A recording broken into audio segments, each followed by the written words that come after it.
The basement was cold again. I pulled my thin blanket tighter, listening to the laughter drifting down from upstairs where my family was celebrating my sister Isabella's new promotion.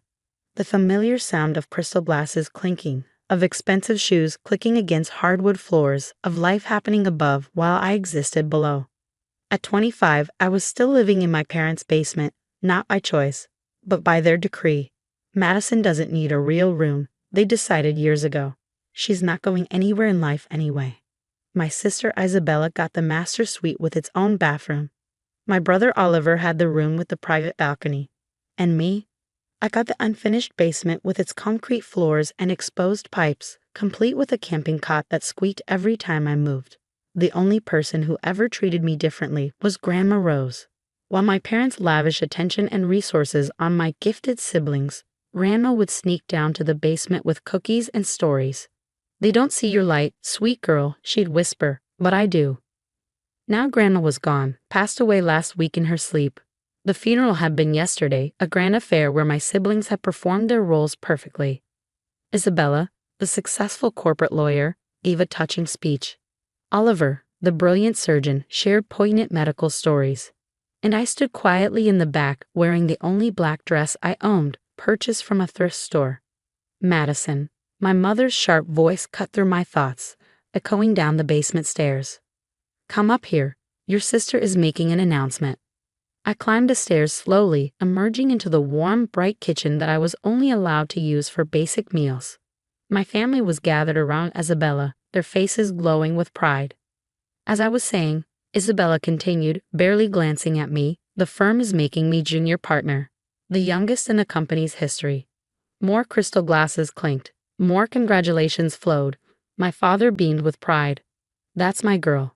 Always knew you'd make us proud." Oliver chimed in from his position by the expensive coffee maker I wasn't allowed to touch. Between my new position as head of neurosurgery and Isabella's partnership, the family name is really soaring. My mother nodded, then glanced at me with familiar disappointment. If only all our children had such drive. I thought about the secret I'd been keeping for the past 5 years, the online business degree I'd earned at night while they thought I was wasting time on my laptop. The small investment portfolio I'd built using the money Grandma had secretly given me, the patents I'd registered under a different name. But none of that mattered to them. In their eyes, I was just the family failure, the cautionary tale they used to motivate my siblings. "Work hard," they'd say, "or you'll end up like Madison." "Don't forget about tomorrow," my mother announced. "The will reading is at 10 a.m. Everyone needs to look presentable." She shot me a warning look. "Madison, please wear something appropriate. Maybe Isabella can lend you something." Isabella smirked. I doubt anything of mine would fit her. I retreated back to my basement, their laughter following me down the stairs. What they didn't know was that Grandma Rose had visited me 3 months ago, her eyes twinkling with her familiar mischief. "Everything's arranged," she had whispered, pressing a small key into my hand. "When the time comes, you'll understand. Just remember, sometimes the ones they underestimate are the ones who surprise them most." I hadn't understood then, but tomorrow at the will reading, everything would change. The next morning, I arrived at Mr. Patterson's law office wearing my thrift store dress. My family was already there, dressed in designer morning wear, clustered together and ignoring me as usual. "Now that everyone's here," Mr. Patterson began, adjusting his glasses, "we can begin the reading of Rose Eleanor Montgomery's last will and testament." The first few items were predictable. Family heirlooms to various cousins, small monetary gifts to longtime staff, donations to favored charities. My siblings shifted impatiently, waiting for the big revelations. "To my grandchildren," Mr. Patterson continued, causing everyone to lean forward. "To Isabella Montgomery, I leave my collection of legal books and journals." Isabella's triumphant smile faltered slightly. "Books? Just books." "To Oliver Montgomery, I leave my medical research papers and my father's old stethoscope." Oliver's face darkened. A stethoscope. Where was the money? And to Madison Montgomery, "My family didn't even bother to look interested. What could Grandma possibly leave the failure?" "I leave the entirety of Montgomery Enterprises, including all subsidiaries, properties, and holdings currently valued at approximately $400 million. The room froze. Mr. Patterson continued reading. But no one was listening anymore. My mother's face had gone ghostly white. My father's hands were shaking. Isabella's mouth hung open in a most unladylike manner. "That's impossible," Oliver finally sputtered. "Grandma didn't have that kind of money. She lived in that little cottage." Mr. Patterson smiled, pulling out a thick folder. "Actually, Mrs. Montgomery was one of the most successful silent investors in the country. The cottage was just for show. She owned significant portions of multiple Fortune 500 companies, several tech startups, and extensive real estate holdings, all of which are now legally transferred to Madison." I thought about all those nights in the basement when Grandma would teach me about stocks, about business strategies, about seeing opportunities others missed. While my family thought she was telling me fairy tales, she was actually grooming her successor. "There must be some mistake," my mother insisted, her voice shrill. "Madison doesn't know anything about running a business. She's not qualified." "Actually," Mr. Patterson interrupted, "Madison has been secretly running most of Montgomery Enterprises for the past 2 years, under Mrs. Montgomery's guidance. The company's value has doubled under her management." My family turned to stare at me, as if seeing me for the first time. The basement dweller. The failure. The secret businesswoman worth hundreds of millions. But this was just the beginning. What they didn't know was that Grandma's empire was far larger than even Mr. Patterson realized. The key she had given me would reveal much more than just money. It would uncover a legacy that would change everything. After the initial shock at the law office, my family's reactions were exactly what I expected. Isabella immediately started citing inheritance laws, looking for loopholes. Oliver called his friend who specialized in contesting wills. My parents shifted between begging and threatening. "Madison, darling," my mother's voice dripped with sudden sweetness. "We should discuss this as a family. You're not prepared to handle this kind of responsibility." I stood up, smoothing my thrift store dress.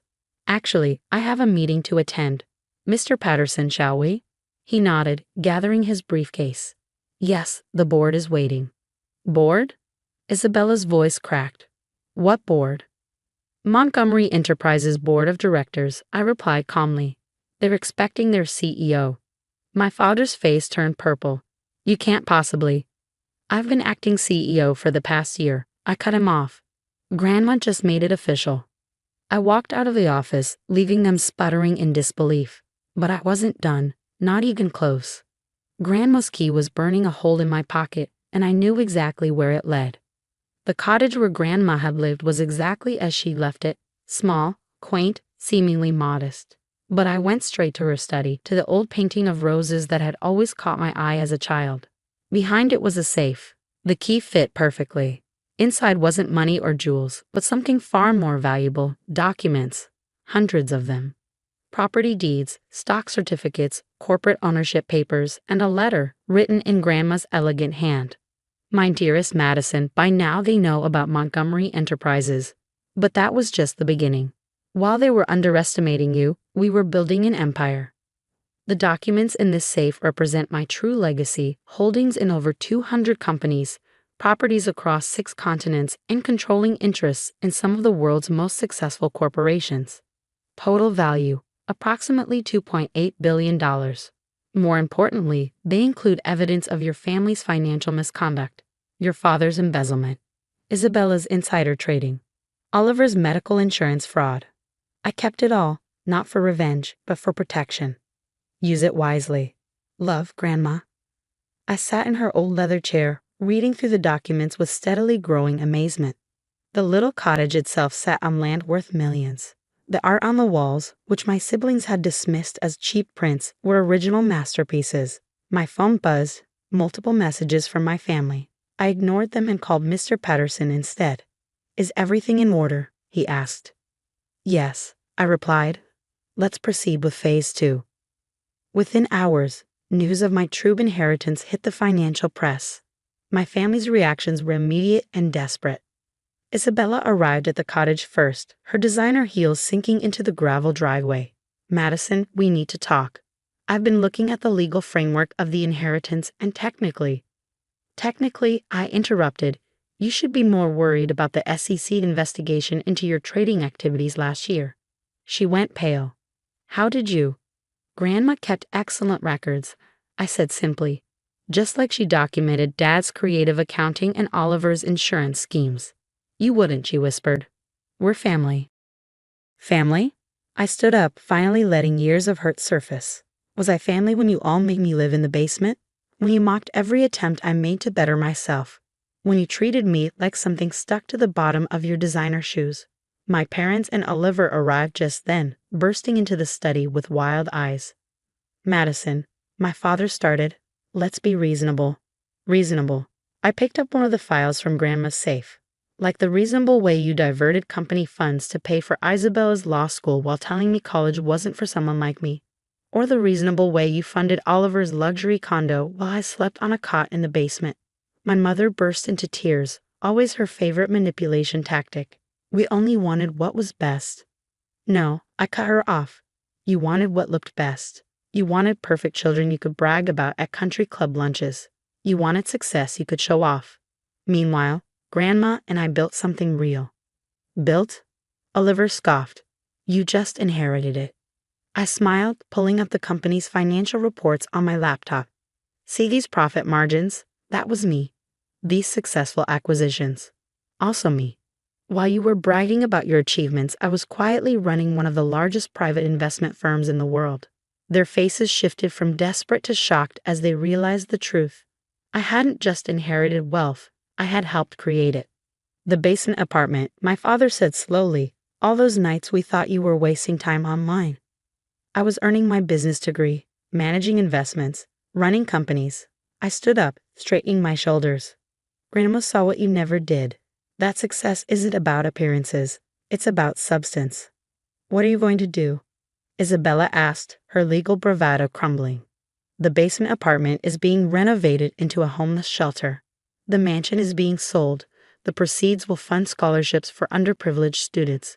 Montgomery Enterprises will continue growing, but with a focus on ethical investment and community development.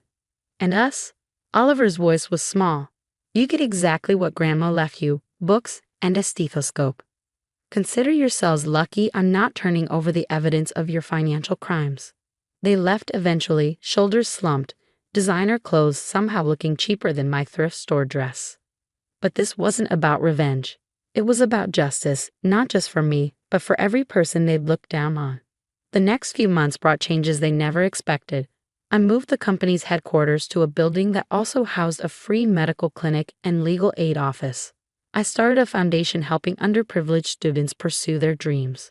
The basement where I'd lived was transformed into a shelter that gave people a chance to rebuild their lives. My family? They adjusted, slowly. Isabella took a job at a public defender's office, humbling work that actually helped people. Oliver started volunteering at free clinics. My parents, well, they're learning that true worth isn't measured by country club memberships. I kept Grandma's cottage exactly as it was, though now I understand why she chose to live simply despite her wealth. Success isn't about showing off, it's about making a difference. Sometimes at night, I sit in her study, looking at the painting that hid her safe, and I can almost hear her voice. They didn't see your light, sweet girl, but now the whole world does. And she was right. The basement dweller they dismissed built something greater than their superficial success could ever be, a legacy of real change. That's worth more than all the billions in the world.